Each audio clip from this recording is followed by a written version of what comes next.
திரு புகாரி, நான் வரேங்க, உங்கள்கிட்ட கட்டாயம் பேசணும். புகாரி, ரிசர்வேஷன் பற்றி ஒரு முக்கியமான கேள்வியை வைக்கிறாரு திரு மோடி. உங்கள் வீடியோ, ராகுல் காந்தியோட வீடியோவை தான் வெளியிடுறாரு. அதில் சொல்லப்பட்டிருக்கிற விஷயங்கள் டாக்டர் அம்பேத்கர் எதிர்த்த ஒன்று மத ரீதியான இடஒதுக்கீடு அப்படிங்கிறதையும் சொல்கிறார். சார், இது ரெண்டு முக்கியமான விஷயம். ஒன்று, இப்போ என்ன நடக்குது அப்படிங்கிறத பார்க்கணும். ரெண்டாவது, முந்தி நடந்ததுக்கும் பதில் நம்ம சொல்லுவோம். நம்மளுக்கு அந்த பொறுப்பு இருக்கு. இப்போ என்ன நடந்துகிட்டு இருக்கு, ஃபர்ஸ்ட் பாயிண்ட் நான் கேட்குறேன். இப்போ என்ன செய்ய போறீங்க ஓபிசி ரிசர்வேஷன் சம்பந்தமா? இப்போ நீங்கள் சாதிவாரி கணக்கெடுப்பை நடத்துவீங்களா, நடத்த மாட்டீங்களா? எக்ஸாக்ட்லி 50% கேப்பை இன்க்ரீஸ் பண்ணி தருவீங்களா, தர மாட்டீங்களா? ரிசர்வேஷன் ஆதரிக்கிறோன்னு ஆர்எஸ்எஸ் சொல்லுது. இன்க்ரீஸ் பண்ணி தருவீங்களா, தர மாட்டீங்களா? சாதிவாரி கணக்கெடுப்பு எடுத்தா தானே, எக்ஸ்ட்ரா எடுத்தா தானே சாதிவாரி கணக்கெடுப்பு சாத்தி எப்படி படுத்துவீங்க? இன்னைக்கு சொல்றீங்க, அன்னைக்கு எதிர்த்து நின்றீங்க, அது வேற கதை. இப்போ சரி, அதனால அதை விட்டுருவோம். இப்போ சாத்தியபூர்வமாக, ஆக்கப்பூர்வமாக உங்களுடைய நிலைப்பாடு என்ன? சித்தாந்த ரீதியாக உங்களை யார் தடுக்கிறார்? இதுதான் எங்களுடைய கேள்வி. இதுதான் நாங்க தொடர்ந்து வச்சுக்கிட்டு வரோம். இப்ப அதனுடைய ஒரு உதாரணமா தான் நான் சொன்னேன். கும்பி சர்டிபிகேட் கொடுத்துட்டா எல்லா மராத்தாஸும் ஓபிசி சர்டிபிகேட், ஓபிசி லைன்ல வந்துடுறாங்க. அதை தருவதற்கு ஏக்நாத் ஷிண்டே போராடுகிறார். ஏன்னா அவருடைய தேர்தல் பெனிஃபிட்காக அவர் போராடுகிறார்.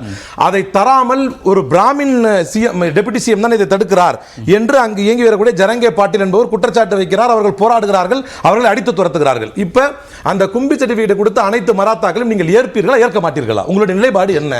நீங்கள் முதல்ல இன்னைக்கு என்ன நடக்குது அதுக்கு பதில் சொல்லுங்க. முந்தைய காலங்களில் நாம் என்ன செஞ்சோம்? இது இன்னும் பெரிய ஹைலைட் என்ன தெரியுமா?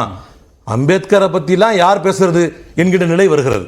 இன்னைக்கு நீங்க எந்த ஆர்எஸ்எஸோடு இவர்கள் இணைந்திருந்து முதலாக அம்பேத்கர் யாரை எதிர்த்து முதலில் அரசியல் செய்தார்?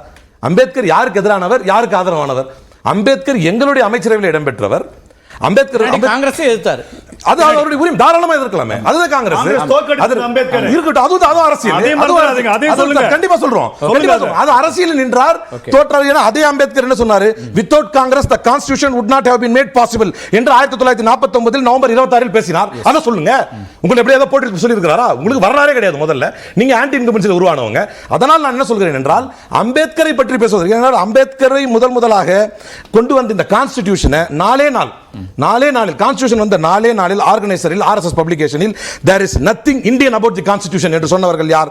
எம்எஸ் கோல்வார்கர், தீன் தயாள் உபாத்யா, இவங்க எல்லாரும் நம்ம திபக் தேபராய், இவங்க என்ன சொன்னாங்க? இதுல இந்தியன் கான்ஸ்டிடியூஷன் பத்தி ஒண்ணுமே இல்ல, இதை ஏற்றுக்கொள்ள முடியாது, ஏன்னா அதுல மனுவாதி வேல்யூஸே இல்ல என்று வாதிட்டவர்கள் தான் இவர்கள். அம்பேத்கரியத்துக்கு எதிராக இருந்தவர்கள், அம்பேத்கரின் தத்துவத்துக்கு எதிராக இருந்தவர்கள்.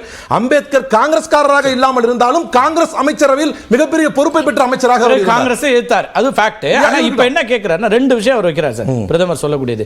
ஒன்று, நீங்க வந்து மத ரீதியான ஒரு ரிசர்வேஷனை கொடுப்பீங்க, அதான் உங்களோட மைண்ட் செட், அதுதான் உங்களுடைய பாஸ்ட்ல நீங்க பேசியிருக்கீங்க அப்படிங்கிறாரு.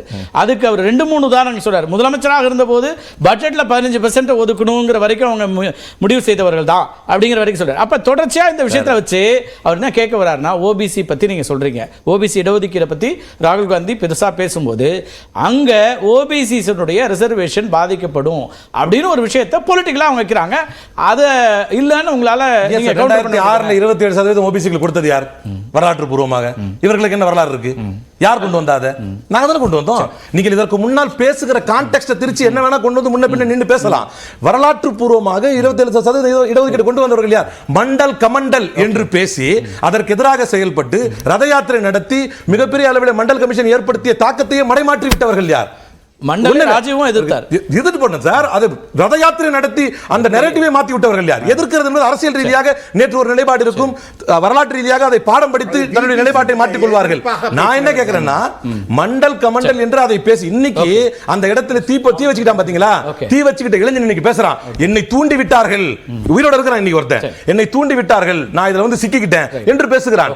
இப்படி வரலாற்றிலே இடஒதுக்கீட்டில் ஒன்னே ஒன்று சொல்றேன், இந்த ஆரக்ஷன் கி ஆகுமே சிலக்தா ஹை தேஷ் என்று தன்னுடைய சொந்த பிளாக்ல யோகி ஆதித்யநாத் 25வது பக்கத்தில் சொல்லி இருக்கிறார். டிவைசிவ் இந்தியாவை பிளவுபடுத்தும் ரிசர்வேஷன் என்று பேசி இருக்கிறார். இந்தியாவில் வந்து இன்கம்பிட்டன்ட் பப்ளிக்கை உருவாக்கும் ரிசர்வேஷன் என்று பேசி இருக்கிறார். ஒரு ஏபி போட வேண்டியிருக்கு. நான் எனக்கு ஹிந்தி தெரியாது, நீங்க சொல்ற டிரான்ஸ்லேஷன் அப்படியே எடுத்துக்க வேண்டியிருக்கு. இல்ல, நான் ஒரு வீடியோட தந்துறேன் உங்களுக்கு. ஏபிதால சார், நான் சார் சிறைகள் என்ன சிலுவைகள் என்ன சிலச்சதமே செய்தால் கூட சத்தியம் ஒண்ணுதான் சார். அது இல்ல சார், நான் சொல்ல வந்தது அந்த மீனிங் தானா? நான் எனக்கு அதுல அதுக்கு தான் உங்களுக்கு இங்கிலீஷ்ல சொல்றேன். ஆரக்ஷன் கே ஆகுமே சிலக்தா ஹை தேசம் பற்றி எரிகிறது அப்படிங்கற ரிசர்வேஷன்ல